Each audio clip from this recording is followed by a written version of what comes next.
Appreciate you guys having me today. Never done a VTC like this before on my iPhone, so hopefully it goes well. Um, I would say if you get nothing from what I'm going to talk about for the next 15 minutes, I would say that if some of the tools and techniques that you've covered over the last 3 days resonate with you, and you think that you can actually help your company, help your unit, I would encourage you to trust your gut and get in the arena. Don't wait for approval from, I guess, your immediate group or your boss. I would encourage you to just get in there and start trying things. Don't worry about things being perfect. Lean on Next Jump, lean on us that have been in the arena, ask some questions and, get in there and just get started, right? That was probably the biggest mistake that I've made from my first Leadership Academy in November of 2018 to now, was I just kind of waited. And I was waiting and seeking approval and kind of fighting through the pushback. And I wish that I wouldn't. So that's kind of my advice there. And so with that being said, good morning. My name is Commander John Randazzo. I'm a Navy helicopter pilot, and right now I'm currently serving as the commanding officer of HSM 48.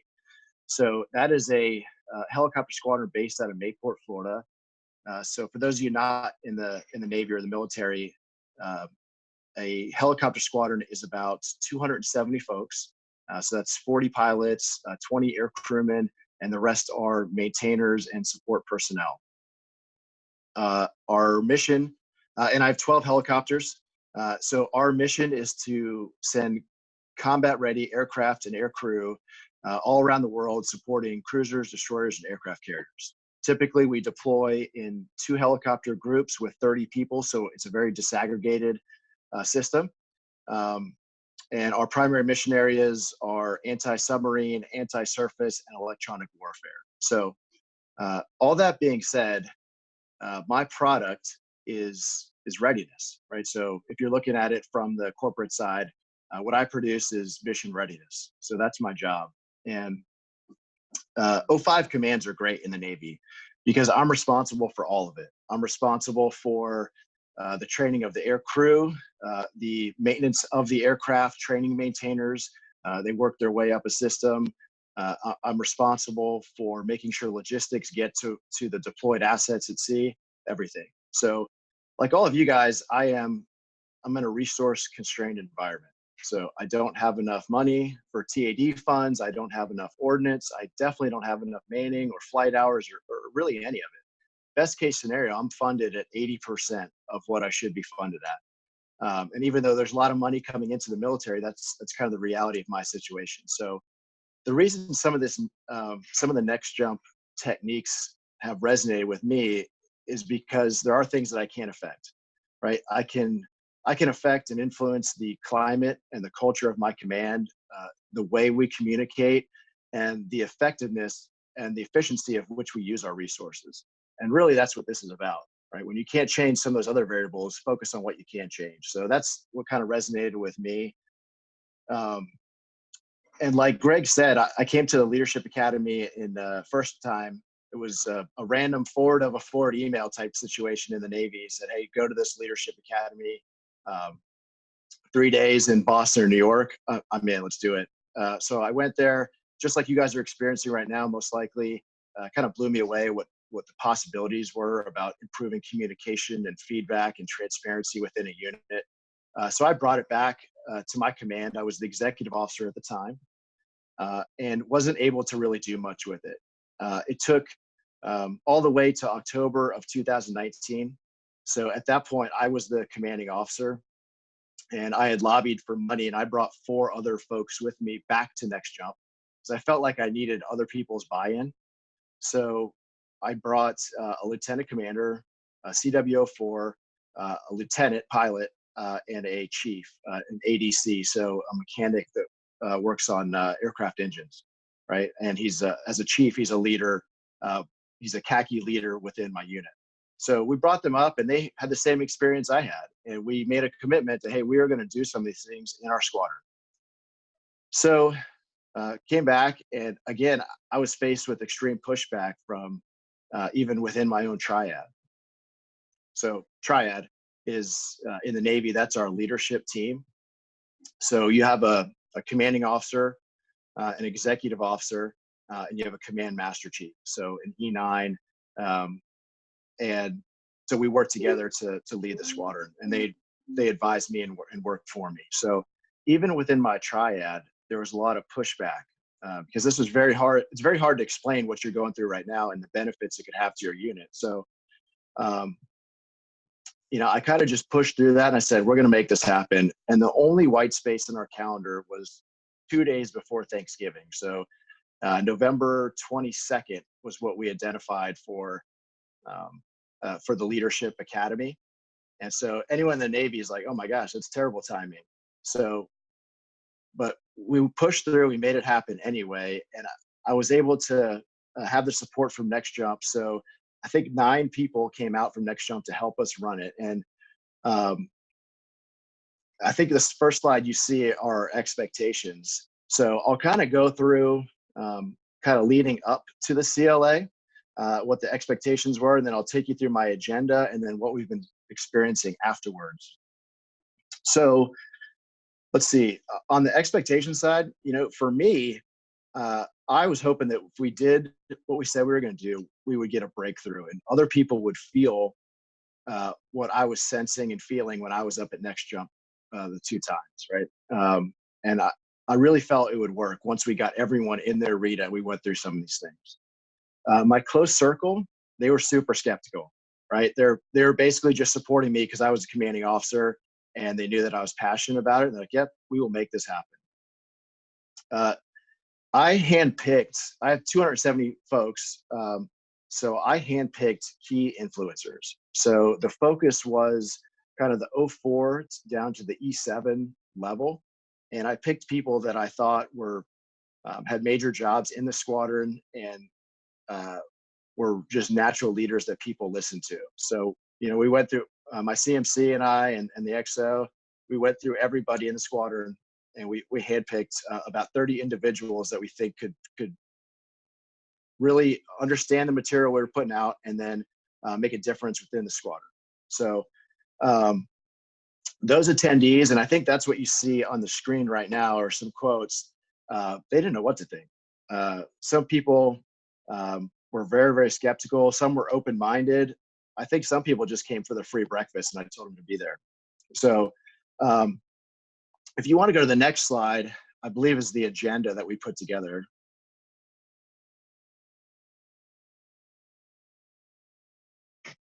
All right, maybe that slide will switch. I'll just keep going. It hasn't switched on my phone yet. So there it is. Okay, so we worked with the Next Jump staff to put together like what we thought would be a good one-day agenda, because one day is really all we could commit to it.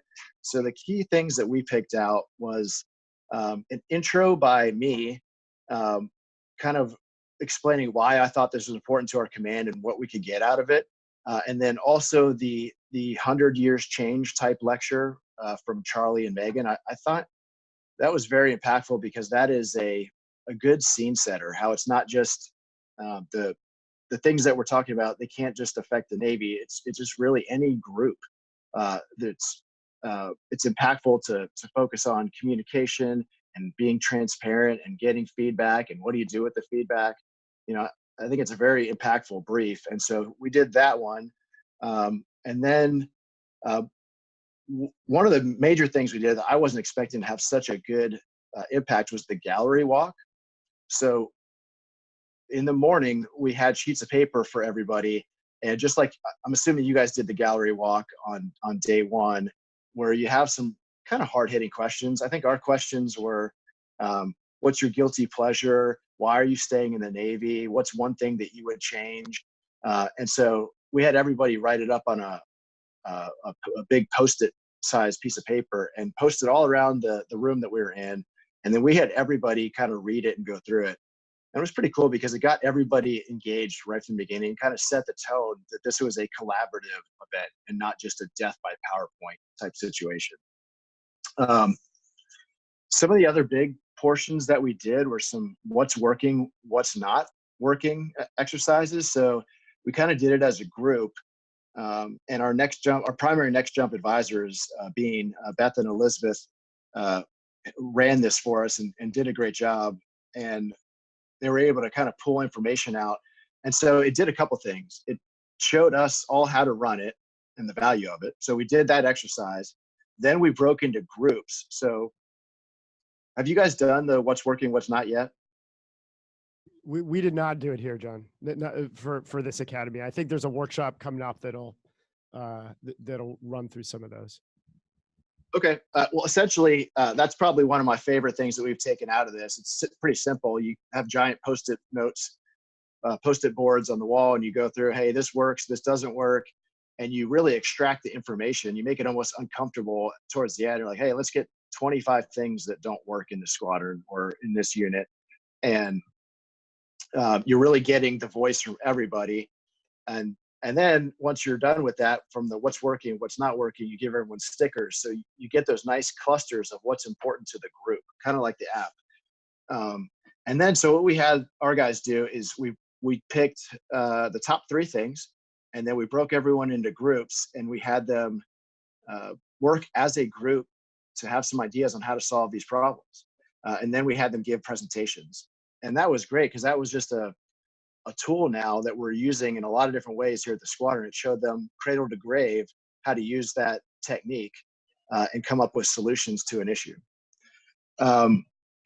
The other most impactful part of that agenda, in my mind, was the leadership journey. And I'll talk a little bit more about that, but 3 attendees plus myself, well, everyone did a leadership journey. And then we had 3 people plus myself actually brief their journey one by one.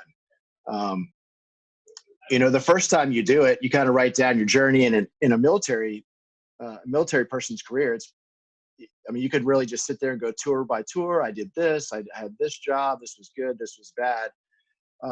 And so the point is to talk about more than just what happened. It's like, what were you kind of feeling, and what was going on in your life, and what was going on at work. So for myself, I did a leadership journey, and I briefed it to Charlie and Megan the day before, and they challenged me to get a little deeper and asked me some really good questions. So when I briefed mine, I just decided to go all in, and I basically unveiled 75% of the stuff that I was dealing with in my personal and professional life. And that was pretty impactful, and I'll kind of go through the results for that in just a second. But agenda-wise, the last thing we did to close it out was the peer recognition, and we called it snake bites. We did this at our golf course restaurant. We had a little room in there, so we were able to come up with a little hard cider and green dye and some kind of liquor drink we had in a pitcher, and we just had little glasses that we poured, and we're able to have people come up and recognize each other. And that was huge. In a squadron, I give a lot of awards as the commanding officer, and I give a lot of recognition to people, but peer recognition is a very powerful thing, because it takes a lot of courage to get up and recognize somebody, and it really means a lot coming from your peers. And so that is something we've tried to do a little bit more of, and that was huge. Okay, so that was our agenda. You could go a lot of different ways in running your own leadership academy. In fact, we're setting up another one for a few weeks, so February 21st, I believe, and we're going to expand it to a day and a half, and we're doing a couple other things. We're going to try the 360 evaluation. We're going to continue to do the what's working, what's not, and the leadership journeys, but we're going to try to do a couple different things. So I don't think there's a set formula. This is just what we did and what worked for us. All right. So directly after the CLA, I was blown away with the impact that it had, right? And I want to put this in perspective. I do not have any quantifiable metrics. Like, I don't have an uptick in readiness or any kind of culture surveys telling me that things are different or better or worse. I don't really have anything quantifiable like that. I'm personally okay with that. I know that my chain of command has been asking for metrics, and right now I just don't have any. And honestly, I don't think it matters. I think most commanding officers and most leaders of an organization can get a good sense of where their culture is in their command. You don't really need to be told. So Right afterwards, I immediately had an uptick in my triad synergy. Like we all knew each other pretty well, and talk every day, a bunch of times a day. But me sharing my journey with them kind of opened their eyes to some stuff that I was going through, and then all of a sudden they started sharing stuff they were going through, and we just became a tighter group. Um, I had people right afterwards coming up to me and thanking me for one, being open with them and kind of sharing my journey, thanking me for including them in the leadership academy and trusting them to have a bigger role in the squadron, um, and then also even just hearing their ideas and what's working, what's not, and putting some effort into it. For me, I felt like I had 100-pound backpack on, up until that point, and I just took 75 pounds out of my backpack, and I just felt a lot lighter and easier. So that was like the night right afterwards. Like a bunch of us stayed after, kind of just talking, and having a beer, and just talking about some different things, work and outside of work and families and things like that. So um, the very next day, we actually had a safety stand down. This was before everybody went on Thanksgiving break. So it was a safety stand down followed by a feed the troops, which is something that occurs in most aviation squadrons the day before Thanksgiving. Typically, a chief's mess cooks turkeys, and the wardroom brings sides and all that kind of stuff. So um, it was by far the best safety stand down I have ever been to. The synergy in the room had immediately um, impact, or the synergy in the group from the CLA had already impacted the whole squadron. Um, the chiefs that were in attendance, I feel like they had a different outlook on what they could do and what they should be doing within the squadron. So we were already starting to feel that on day one. Some other things, kind of at the tactical level. Um, CO's calls, I thought I was pretty good at getting information out of people and understanding what was going on in different groups. So for those non-military in the room, CO's calls is where I will take a specific pay band. So like say E3 and below or E5s, and we will get together in a room, and it's kind of open kimono. We will talk about what's on their mind, and I'll give them feedback to any questions they're having. And sometimes it's tough. You're kind of pulling teeth. So I've been using the what's working, what's not working format, and it's been awesome because you get the feedback from the loudest person in the room, but you also get the community voice to show up with the dots. It's really cool because you get a cluster of what's really important to the group. So it has helped me solve a lot of problems and really focus on what is important to that group instead of just what's important to the loudest person in that room, or who had the um, who had the courage to speak up with the CO in the room. So that one has paid off dividends. And I have stumbled upon our junior officers are kind of doing the what's working, what's not on their own, right? So if they're facing a problem, they'll get together as a group and they just do this on their own and come up with solutions. Sometimes it comes up to my level. A lot of times it doesn't. I've seen different shops doing this. Like this was done in our tool room. So they're facing some struggles with Emerald and Metcal. So those are calibrated equipment that they use. So they were um, having some struggles there. So they kind of figured out through the what's working, what's not exercise within their shop, which is about 5 to 7 people, and briefed our material control officer and have made some improvements. Um, so one of the biggest things in an aviation squadron, you have the way we're structured is we have the triad, and then just below us we have a group of department heads who are O4s. So I have just under 21 years in the Navy. My department heads, my lieutenant commanders, have about they're probably at year 13 to 15, and so I have right now I have 7 of them, and so they have a department head meeting. They run all the major departments in the squadron, and that meeting is a bear. And so we've tried to streamline it and get the right information discussed in the meeting, and then the information out of the meeting. And some of the what's working, what's not at the CLA actually was about this department head meeting. And so we've used some of that feedback to make some significant changes, and it's really starting to pay off. So for example, we identified that the information was trapped in the meeting. So the senior chief suggested, like, hey, maybe some of us should attend the meeting every now and again. So what we did was 2 senior chiefs attend the department head meeting. So once a week, and then we took one of the 4 per month meetings and we changed it from a department head meeting to an all khaki meeting. And so we kind of changed the format just a little bit, and we talk long range stuff, major planning things, looking out about 90 days with all khaki. And that has allowed us to solve some major problems and get the information directly to the chief's mess. We also realized that a lot of people were just monologuing, just talking for the sake of talking. So we've reduced it to just brief by exception. Like, what are the decision points that we need to talk amongst as a group, making it more of a collaborative meeting instead of like hey, everyone briefs the XO and then the XO makes decisions. And so we've solved that by having pre-reads, and then after the meeting, the operations officer sends out the notes to all khaki.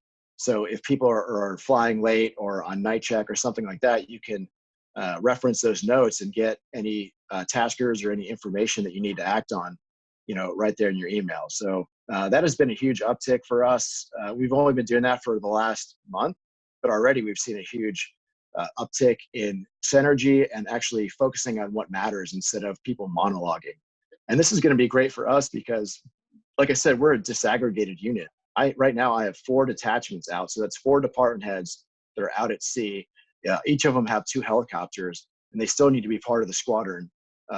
And they're constantly moving around. So we need to figure out how to support them, and then continuing to train back here so we can replace pilots, AWs, maintainers as we need to. So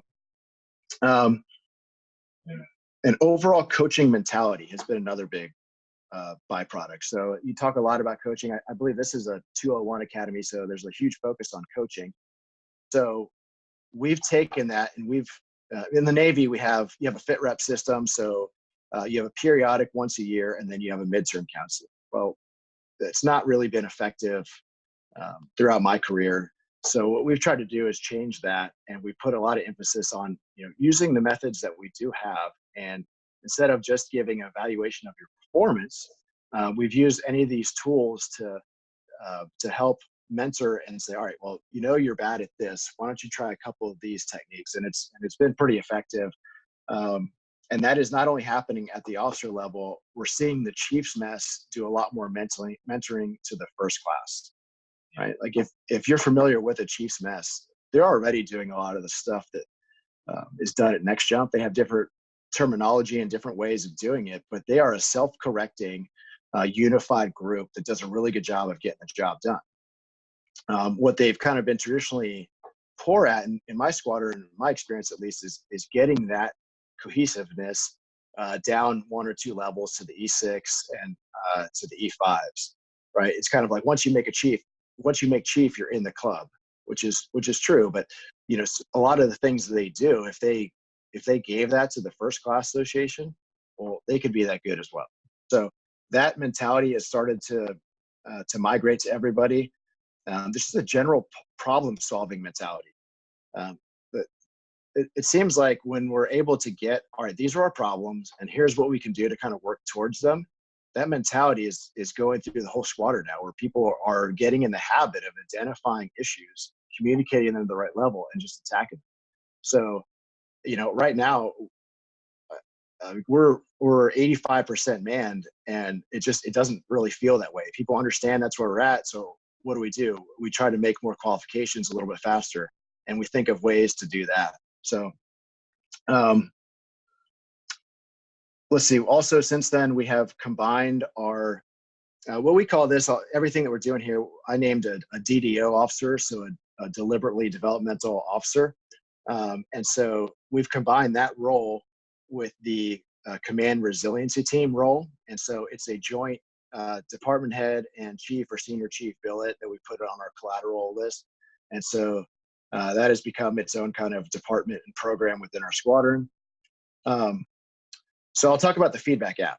So we are using the feedback app, and there's a lot of good stuff we're getting out of it, but that hasn't been the focus of what we're doing. The focus has been the communication and the effective conversations, and working towards identifying solutions and kind of working together, the unit cohesiveness. It has not really been the app. The app has been kind of on the back burner, and it helps from time to time.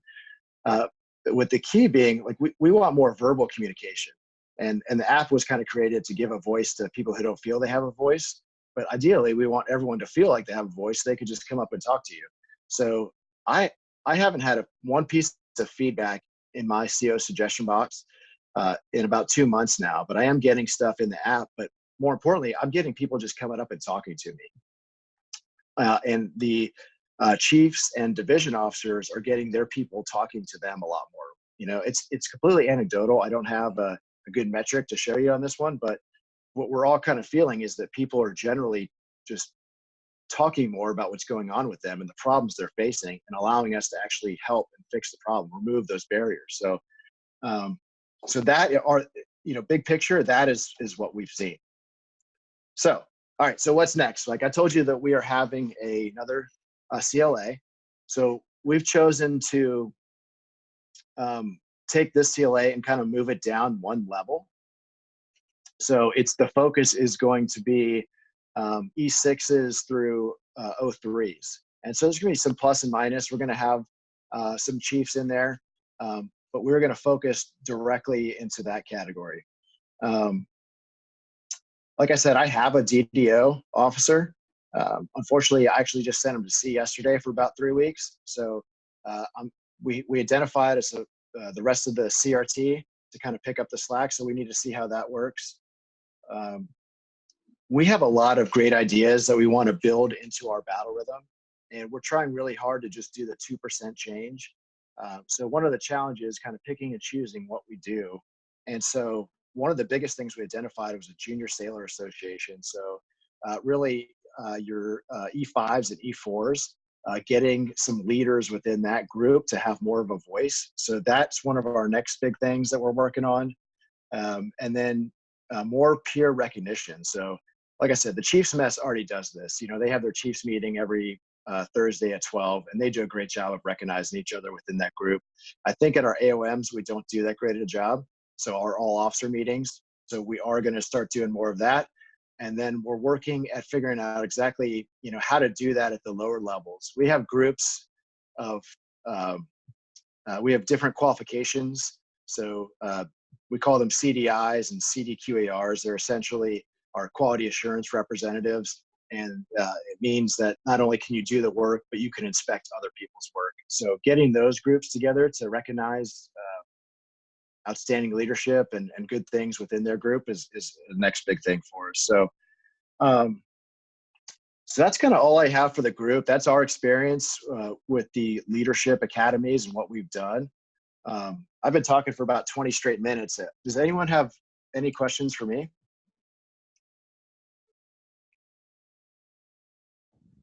We have one in Boston here, John. Okay.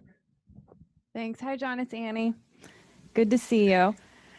Do you think the safety stand down following the first time you did the CLA, it sounds like that timing was really critical. Do you think you would have lost some of the momentum and that synergy had you not gotten that group back together the following day? Yeah, that's a great question. Yeah, maybe a little bit. I think it's important to capture the momentum when you have it, and kind of stroke the flames of people basically wanting to be together. So that was a good, unintentional positive side effect. But we went on Thanksgiving break right after that.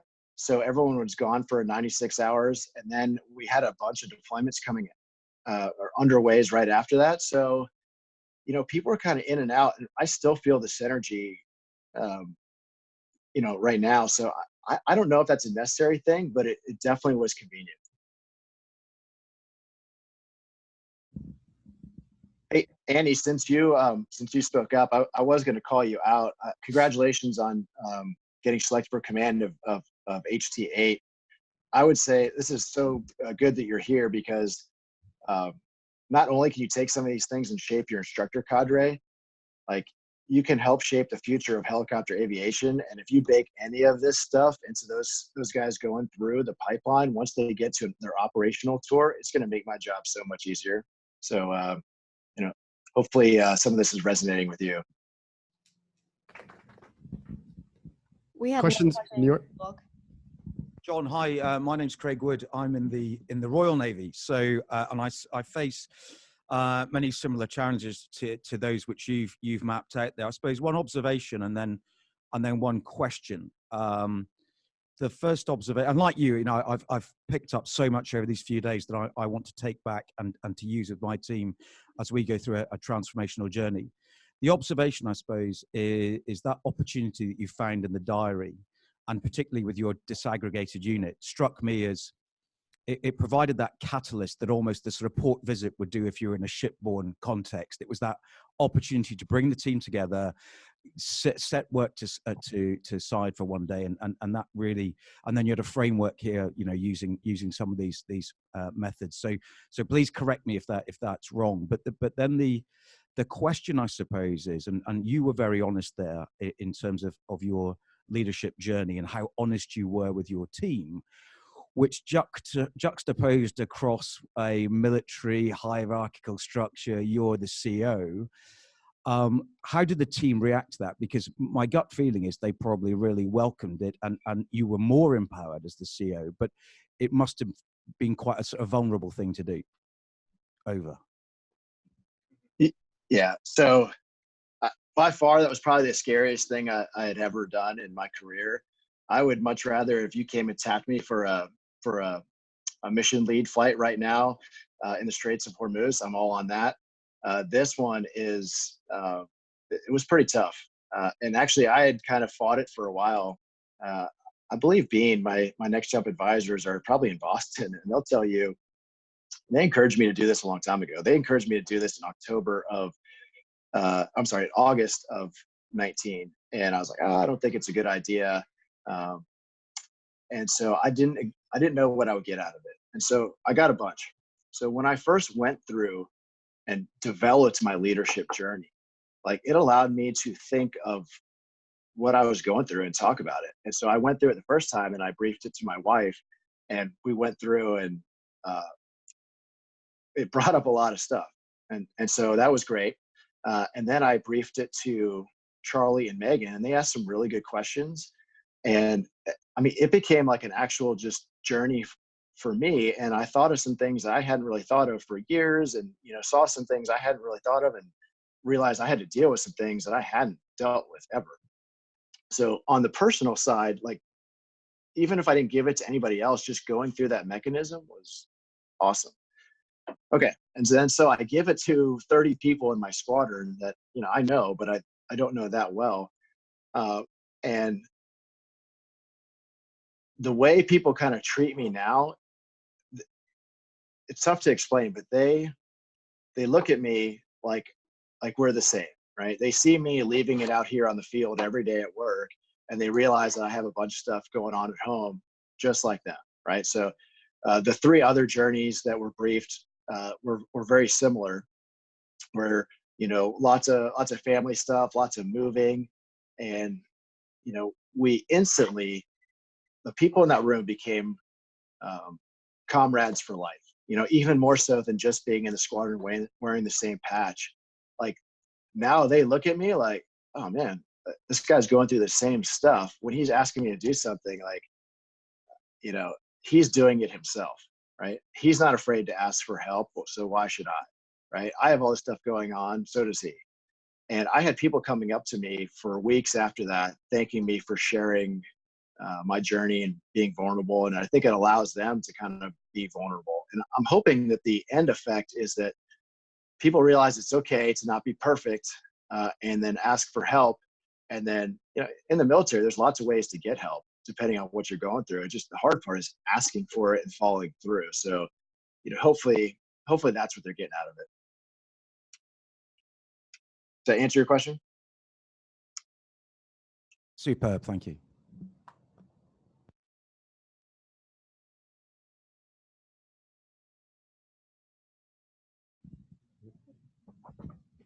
So John, just to follow up on that, what were some of those key questions that Megan and Charlie asked you when you presented your leadership journey there, if you don't mind?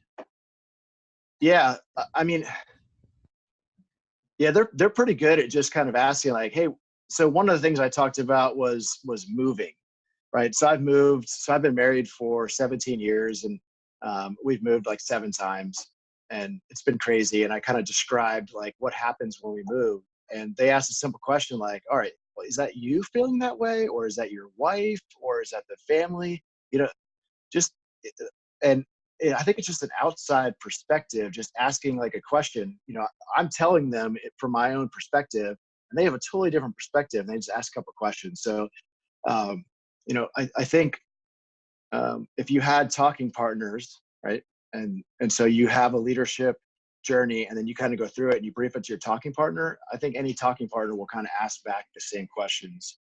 I was just lucky because they have, you know, they've done this for a long time, and they can kind of read through people's, I guess, defense mechanisms, and they were able to ask some really insightful questions. Great, thanks. Hey, John, this is Lieutenant Colonel Linares. I'm the commanding officer of a TAC P unit. And I'm wondering, is there a contact information or email that you're willing to provide? Because what I'm really interested in is your CLA with the middle of your organization, because I feel the biggest influencers in our squadron are our E5s, E6s, and O3s. So once you win them over, how is that? I'm looking at the results for how your actual leadership in your organization will improve. And if we can get that feedback after you do your academy. Yeah, absolutely. So as far as my contact info, Tom and Greg, can you guys just get that to everybody? I hope that if you guys are considering doing this and you have questions, please reach out to me and I'll answer you as honest as I can, and share all of our stuff. I have a really good DDO officer, Lieutenant Commander Scott Martin, and we've been writing a lot of stuff down. We use Microsoft OneNote, and we kind of capture what we're, you know, kind of what we're doing and our ideas for this academy, and kind of the feedback from the last one. So yeah, absolutely happy to share. And Greg, is that cool? Can you get out my information to those guys? Absolutely. Absolutely. Okay. All right, maybe if one last one, maybe we'll do one last one. We'll let John go.